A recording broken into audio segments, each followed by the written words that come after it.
ओम नमो विष्णवे नमः। जय लक्ष्मी माता। आप सभी को अक्षय तृतीया की हार्दिक शुभकामनाएं।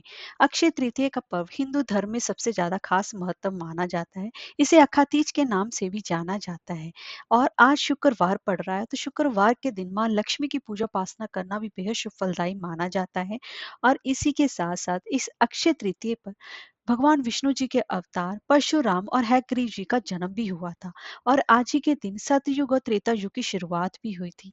और अक्षय तृतीया पर माँ लक्ष्मी और भगवान विष्णु की विशेष रूप से पूजा उपासना की जाती है।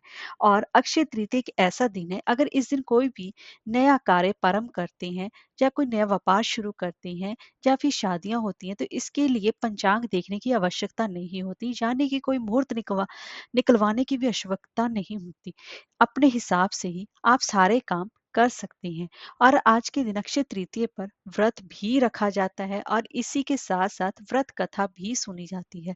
तो दोस्तों, आज की इस वीडियो में मैं आपको अक्षय तृतीया से जुड़ी हुई 3 पौराणिक कथाएं श्रवण करवाने जा रही हूँ। तो चलिए वीडियो शुरू करते हैं। दोस्तों, अगर आपको हमारी वीडियो अच्छी लगी हो तो लाइक शेयर और सब्सक्राइब करना ना भूलें। और कमेंट बॉक्स में जय लक्ष्मी माता अवश्य लिखिए। तो चलिए वीडियो शुरू करते हैं। पौराणिक कथाओं के अनुसार प्राचीन काल में एक धर्मदास नाम के एक वैश्य रहता था। धर्मदास अपने परिवार के साथ एक छोटे से गांव में रहता था। वह बहुत ही ज्यादा गरीब था। हमेशा ही अपने परिवार के भरण पोषण के लिए चिंतित रहता था। उसके परिवार में कई सदस्य थे। धर्मदास बहुत ही ज्यादा धार्मिक प्रवृत्ति का व्यक्ति था। उसका सदाचार तथा देव व ब्राह्मणों के प्रति उसकी श्रद्धा अत्यधिक प्रसिद्ध थी। अक्षय तृतीया व्रत के महात्म को सुनने के पश्चात वह उसने अक्षय तृतीया के पर्व के आने पर सुबह जल्दी उठकर गंगा में स्नान करके विधि पूर्वक देवी देवताओं की पूजा की। व्रत के दिन सामर्थ्य अनुसार जल से भरे घड़े, पंखे, जौ, सत्तू, चावल, नमक, गेहूं, गुड़, घी, दही, सोना तथा वस्त्र आदि वस्तुएं भगवान के चरणों में रखकर ब्राह्मणों को अर्पित की। ये सब दान देकर धर्मदास के परिवार वाले तथा उसकी पत्नी ने उसे रोकने की कोशिश की। उन्होंने कहा कि अगर धर्मदास इतना सब कुछ दान में दे देगा तो उसके परिवार का पालन पोषण कैसे होगा। फिर भी धर्मदास अपने दान और पुण्य कर्म से विचलित नहीं हुआ और उसने ब्राह्मणों को कई प्रकार का दान दिया। उसके जीवन में जब भी अक्षय तृतीया का पावन पर्व आया, प्रत्येक बार धर्मदास ने विधि से इस दिन पूजा व दान आदि कर्म किए। अनेक रोगों से ग्रस्त तथा वृद्ध होने के उपरांत भी उसने उपवास करके धर्म कर्म और दान पुण्य किया। और यही वैश्य दूसरे अगले जन्म में कुशावती नाम का राजा हुआ। मान्यता है कि अक्षय तृतीया के दिन किए गए दान पुण्य व पूजन के कारण वह अपने अगले जन्म में बहुत ही ज्यादा धनी व प्रतापी राजा बना। वह इतना धनी और प्रतापी राजा था कि त्रिदेव तक उसके दरबार में अक्षय तृतीया के दिन ब्राह्मण का वेश धारण करके उसके महायज्ञ में शामिल होते थे। अपनी श्रद्धा और भक्ति का उसे कभी भी घमंड नहीं हुआ। वह प्रतापी राजा महान व वैभवशाली होने के बावजूद भी धर्म मार्ग से कभी भी विचलित नहीं हुआ। माना जाता है कि यही राजा आगे के जन्मों में भारत के प्रसिद्ध सम्राट चंद्रगुप्त के रूप में भी पैदा हुए थे। जैसे भगवान ने धर्मदास पर अपनी कृपा की, वैसे जो भी व्यक्ति इस अक्षय तृतीया की कथा का महत्व सुनता है और विधि विधान से पूजा एवं दान आदि करता है, उसे अक्षय पुण्य व यश की भी प्राप्ति होती है। अब मैं आपको अक्षय तृतीया की दूसरी पौराणिक कथा श्रवण करवा रही हूँ। एक बार द्वापर युग में पांडवों को लंबे समय तक राज्य से बाहर रहना पड़ा। एक बार पांडव अज्ञातवास में रह रहे थे।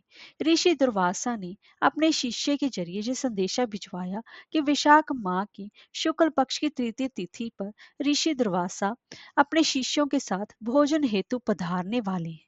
ऋषि दुर्वासा के यह शिष्य संदेश लेकर उस समय पहुंचे जब पांडव भोजन ग्रहण कर चुकी थी।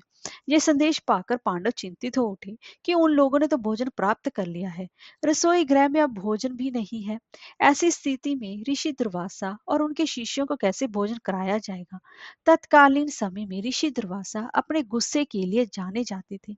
इच्छा पूरी न होने पर ऋषि दुर्वासा तत्क्षण भी शाप दे देते थे। अगर भोजन नहीं मिलता तो ऋषि दुर्वासा पांडवों को भी शाप दे सकती थी।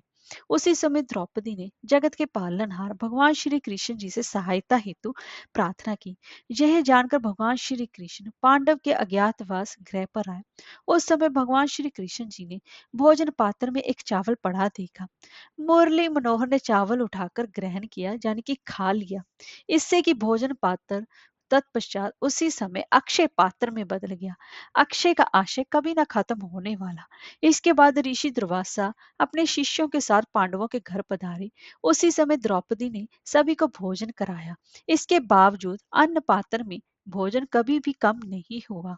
अब मैं आपको अक्षय तृतीया के उपलक्ष्य में तीसरी पुरानी कथा श्रवण करवा रही हूँ। तो दोस्तों, एक बार की बात है, द्वापर युग की बात है। एक ब्राह्मणी थी जो कि बहुत ही ज्यादा गरीब निर्धन थी। भिक्षा मांग कर वह अपना जीवन यापन करती थी। एक समय ऐसा आया कि 5 दिन तक उसे भिक्षा नहीं मिली। वह प्रतिदिन पानी पीकर भगवान का नाम लेकर सो जाती थी। छठवें दिन उसे भिक्षा में 2 मुट्ठी चने मिले। कुटिया पर पहुंचते पहुंचते उसे रात हो गई। ब्राह्मणी ने सोचा, अब ये चने रात में नहीं खाऊंगी, प्रातः काल वासुदेव को भोग लगाकर तभी खाऊंगी। यह सोचकर ब्राह्मणी ने चनों को कपड़े में बांध कर रख दिए और वासुदेव का नाम जपते जपते सो गई। ब्राह्मणी के सोने के बाद कुछ चोर चोरी करने के लिए उसकी कुटिया में आ गए। इधर उधर बहुत ढूंढा, चोरों को वह चनों की बंदी पोटली मिल गई। चोरों ने समझा इसमें सोने के मोती हैं। इतने में ब्राह्मणी जग गई और शोर मचाने लगी। गांव के सारे लोग चोरों को पकड़ने के लिए दौड़े।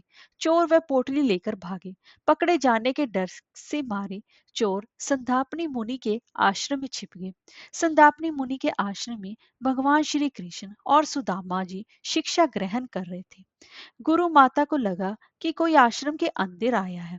गुरु माता देखने के लिए आगे बढ़ी तो चोर डर गए और आश्रम से भागे। भागते समय वह चोरों से वही पोटली वहीं पर छूट गई। इधर भूख से व्याकुल ब्राह्मणी ने जब जी जाना कि उसकी चने की पोटली उठाकर चोर उठाकर ले गए, तो ब्राह्मणी ने श्राप दे दिया कि मुझे दीनहीन असहाय के जो भी चने खाएगा वह दरिद्र हो जाएगा। उधर प्रातः काल गुरु माता आश्रम में झाड़ू लगाने लगी। झाड़ू लगाते समय गुरु माता को वही चने की पोटली मिली। गुरु माता ने खोलकर देखा तो उसमें चने थे। कान्हा और सुदामा जंगल में लकड़ी लेने जा रहे थे।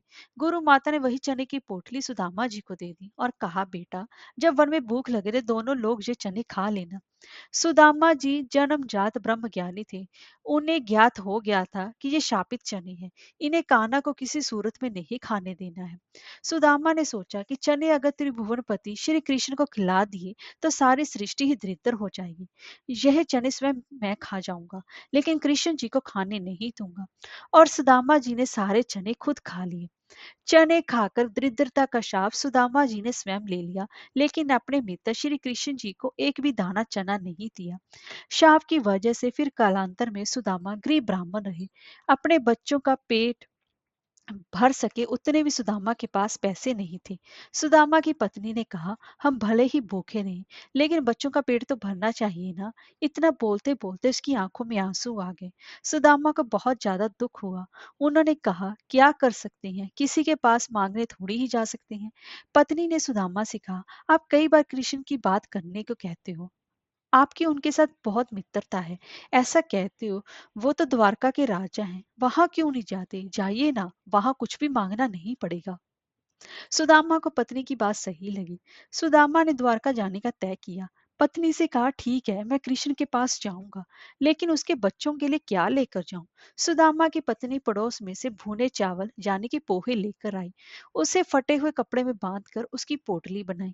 सुदामा उस पोटली को लेकर द्वारका जाने के लिए निकल पड़े। द्वारका देखकर सुदामा तो दंग ही रह गए।